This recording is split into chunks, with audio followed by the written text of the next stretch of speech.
down to the ground. You're dragging me. It's constantly. No, I won't make a sound. I love the pain. It sets me free.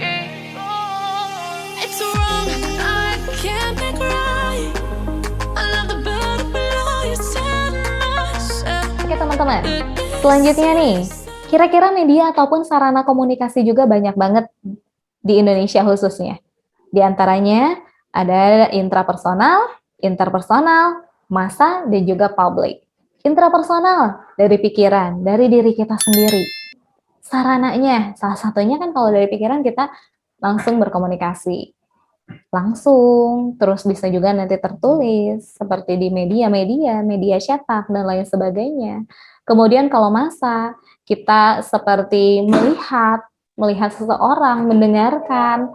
Kalau publik, kita yang menjadi pembicaranya, dan sumbernya itu adalah orang-orang yang mendengarkan ataupun audiensi yang ada di dalam acara kita, oke?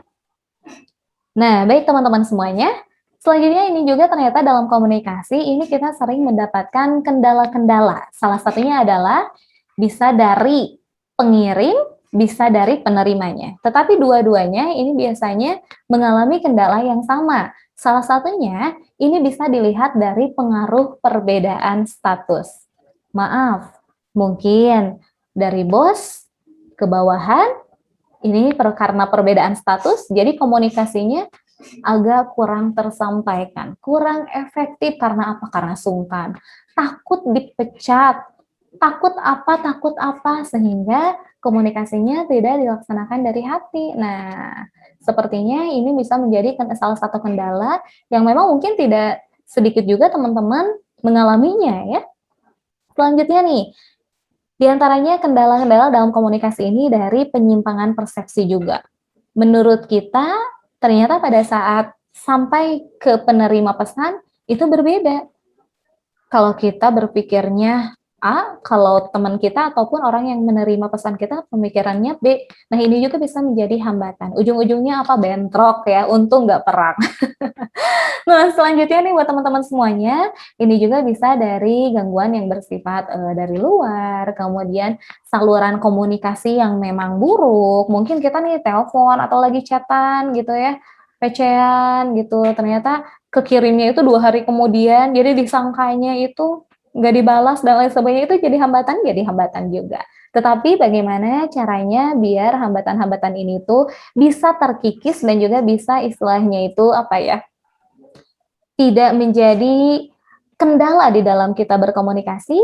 Salah satunya ini bisa dipersiapkan dari diri kitanya juga, oke? Jadi sebijak mungkin dalam berkomunikasi, perhatikan orang yang kita ajak komunikasi, perhatikan juga pesan yang mau kita komunikasi, perhatikan juga jangan lupa diri kita, dan perhatikan sarana ataupun media yang akan kita jadikan sebagai jalan untuk berkomunikasi. Oke, teman-teman. Nah, sekarang bagaimana sih menjadi pendengar yang baik itu? Salah satunya, ini bisa luruskan niat dulu dengan mendengarkan, dengarkan dengan seksama, jangan kesana kesini, A, B, C, D, dan lain sebagainya. Kemudian tadi, kalau dia melakukan kontak mata, kita juga balas dengan kontak mata. Kemudian hindari gangguan yang lain. Kemudian juga ini bisa teman-teman semuanya tunjukkan simpati dan pahami isi pembicaraan. Nah, maksudnya seperti apa? Berikan simpati, respon di sini.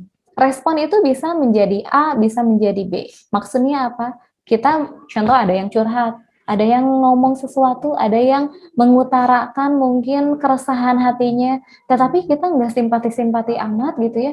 Kita tuh cuek, nggak ada efek gitu, cuman oh iya. Apakah itu akan terjadi komunikasi yang efektif? Tentu tidak, teman-teman. Sehingga apa? Usahakan juga nih, kalau kita menjadi seorang pendengar, coba usahakan kita menjadi seorang pembicara. Bagaimana perasaan seorang pembicara jikalau isi ataupun pesannya itu tidak direspon? Apakah efeknya baik? Tentu tidak. Dan juga sebaliknya, jikalau kita mau menjadi seorang pembicara, coba kita posisikan dulu menjadi seorang pendengar. Apakah kalau kita menjadi seorang pendengar, yang kita dengar dari sumber informasi tersebut itu enak atau tidak di hati kita? Itu juga harus diperhatikan. Oke teman-teman semuanya, ini ada teknik komunikasi yang efektif. Di antaranya ini sering banget digunakan dalam kehidupan sehari-hari maupun dalam contohnya itu dalam bekerja atau enggak mungkin dalam apa ya, dalam kehidupan sehari-hari sangat penting dan juga sangat diusahakan itu untuk bisa diaplikasikan. Salah satunya nih untuk teknik komunikasi yang efektif, pertama, tadi kan ada ya sopan. Sopannya dengan apa? Dengan tersenyum. Berikan senyuman termanis dari semua teman-teman semuanya ini kepada orang yang kita ajak bicara. Yes. Teh kalau orang yang kita ajak bicaranya jadi baper gimana karena kita senyumin, soalnya terlalu manis banget gitu. Nah itu mah urusan yang kedua ya. Yang penting kita mengservis ataupun memberikan yang terbaik, di antaranya senyum dulu.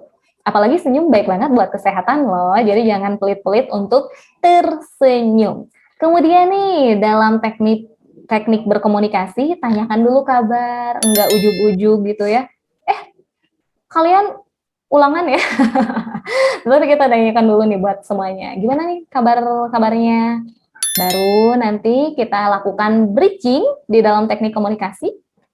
Bridging itu kalau di dalam public speaking juga artinya menjembatani kata.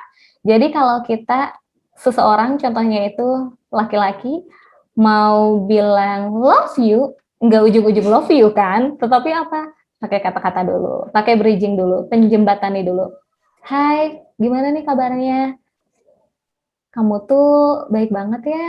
Apa-apa kayak baru jadi aku jatuh hati deh sama kamu. Au. Itu bisa. Atau enggak mungkin sama dosen juga boleh banget ini untuk menjembatani kata. Enggak ujug-ujug, Pak maaf saya mau bimbingan skripsi. Enggak langsung gitu juga, tapi Pak gimana sehat? Iya kebetulan skripsi saya sudah nyampe sini, apakah saya bisa melakukan bimbingan atau apa. Nah mungkin itu kan jadi enak gitu terhadap orang yang kita ajak bicaranya juga. Enggak langsung ujug-ujug, apalagi nembak gitu ya. Aduh, ke orang-orang yang di atas kita, sepertinya jangan juga. Kalau ke orang yang istilahnya itu ke adik kita ataupun ke yang di bawah sama kita, kayaknya nggak apa-apa ya? Nggak juga. Tetap lakukan komunikasi yang baik, biar apa? Biar menjadi contoh. Jadi bermanfaat deh komunikasinya, oke?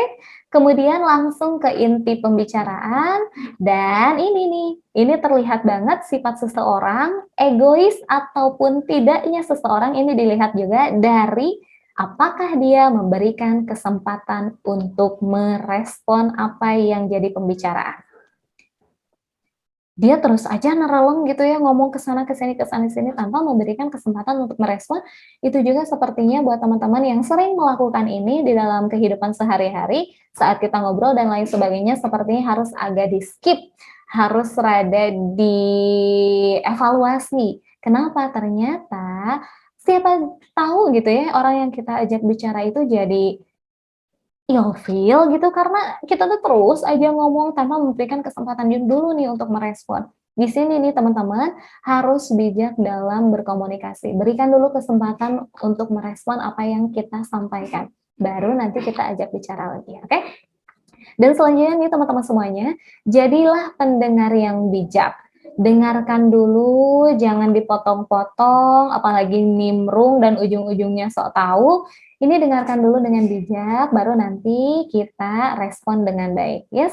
Selanjutnya, usahakan juga dari apa yang kita komunikasikan, ini kita bisa mengambil kesimpulan dan juga ibroh, ataupun mengambil pelajaran dari apa yang disampaikan seseorang untuk diri kita khususnya, dan juga untuk kedua belah pihak. Kayak gitu. Jadi, untuk mengambil pelajaran di sini itu bukan hanya di dalam kelas aja, bukan hanya di dalam contohnya itu tempat-tempat beribadah aja, bukan hanya dalam sekolah dan tempat-tempat bimbingan yang lain, contohnya itu seperti bimbingan di sini nih Ultima Edu.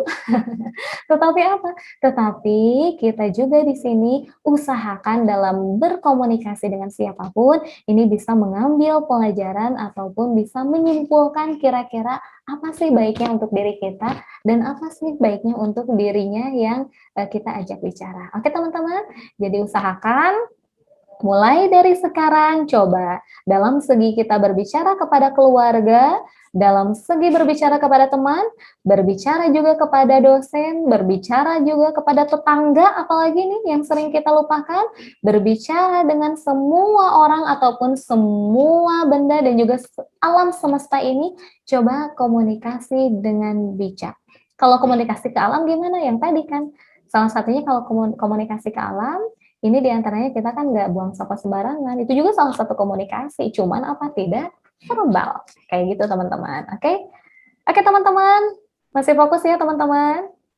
Oke, mudah-mudahan tetap fokus dan tetap sehat juga. Dan saya ucapkan juga ini selamat datang tentunya buat teman-teman audiens yang lain yang memang baru bergabung juga bersama kita.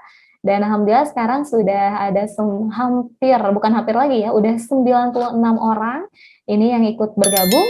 Mudah-mudahan semuanya sehat selalu dan tadi mendapatkan manfaat dari webinar kita hari ini. Oke, baik teman-teman. Sekarang kita akan lanjut lagi tentunya kepada hal yang harus dihindari saat berkomunikasi. Sebetulnya simpel banget nih teman-teman semuanya, dalam berkomunikasi itu intinya ada yang mengingatkan dan ada yang diingatkan. Kalau yang diingatkannya itu tidak mau menerima, tidak akan terjadinya komunikasi yang efektif. Terus yang mengingatkannya juga nggak niat dengan tulus, itu juga tidak akan terjadinya komunikasi yang efektif. Hal yang harus dihindari saat berkomunikasi. Ini menjadi PR dari semua orang, termasuk saya juga. Salah satunya yang pertama adalah menyombongkan diri. Hey, tahu nggak sih kemarin aku baru aja ini teh ya beli Borobudur. Aduh, nggak bisa dijual itu mah ya Borobudur dan lain sebagainya. Secara anak sultan saya teh ya. Aduh. Nah ini kayaknya untuk dalam segi menyombongkan diri harus rada di skip. Tidak usah semua orang itu tahu kekayaan kita karena semua orang juga kaya tentunya ya. Ada yang kaya hati, ada yang kaya dalam segi sifat dan lain-lain. Nah, ini usahakan kita jangan menyombongkan diri saat kita berkomunikasi. Ya, orang lain juga pasti bakalan tahu kalau kita punya sesuatu. Tapi nggak semua yang kita punya itu harus diketahui oleh orang lain. Oke. Dan yang selanjutnya itu jangan malu takut salah. Kalau kita nih sudah mengkonsep kita mau bicara apa, terus tadi juga kita sudah mencek informasi kita itu betul atau enggak, nah jadi udah aja jangan takut salah, sok aja langsung berbicara dulu, yes. Kemudian berbicara terus-menerus tanpa jeda, ini juga harus dihindari, kita harus ada jeda ataupun menarik nafas mungkin sejenak. Dan juga buat yang mendengarkan ini itu membersihkan dulu pendengarannya biar bisa mendengarkan lagi dan usahakan juga ini untuk menghindari berbicara tidak jelas. Nanti dilatih dulu untuk artikulasinya seperti A, I, U, E, O-nya coba diperjelas lagi. Ada juga kan yang R-nya itu susah gitu ya atau seperti apa. Tetapi kalau kata yang lainnya itu ataupun huruf yang lainnya jelas, pasti itu tersampaikan. Jadi nanti tolong juga latih seartikulasinya A, I, U, E, O-nya ini jelas dan jangan sampai nanti terjadinya miskomunikasi ya.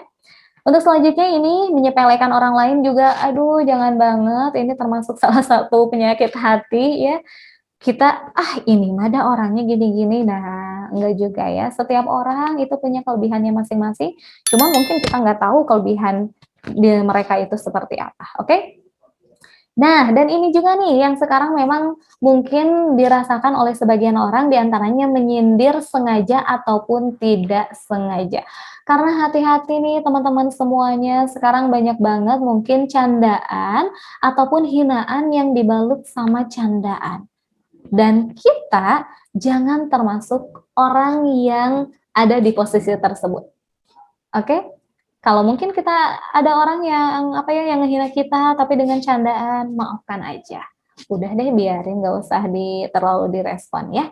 Dah itu. Kenapa? Karena kalau udah yang menyangkut hati, ini nih, lisan itu yang tadi ya ibarat pedang gitu, memang nggak kelihatan gitu kita ngomong A, B, C, D juga slow-slow aja, tetapi kalau jadinya nyakitin hatinya orang yang kita ajak bicara itu sakit, itu ujung-ujungnya syukur-syukur kalau dia orang tersebut pemaaf ya, kalau nggak pemaaf, aduh kan sekarang banyak banget gitu ya kasus-kasus di luaran sana, yang salah satunya gara-gara sakit hati, itu ujung-ujungnya maaf ke mungkin apa namanya itu pembunuhan atau apa gitu ya, ke hal-hal yang ngeri gitu.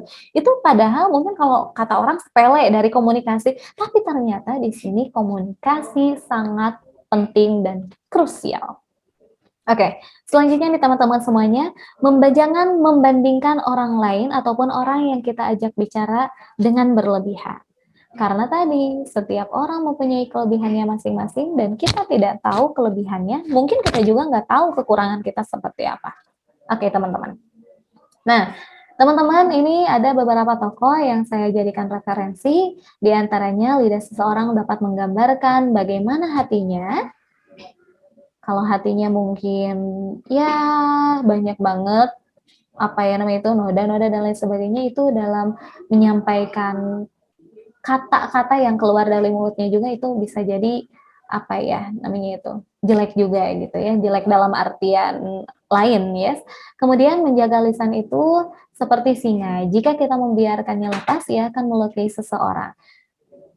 Kita patut bersyukur dengan nikmat yang Tuhan berikan, salah satunya kita yang bisa berbicara saat ini, tapi tadi, berbicaralah dengan efektif. Jangan sampai dari berbicara kita, walaupun niatnya bercanda, tetapi menjadi menyakiti hati orang lain. Oke, nah sekarang teman-teman, coba teman-teman masih fokus ya. Oke, teman-teman masih fokus? Siap.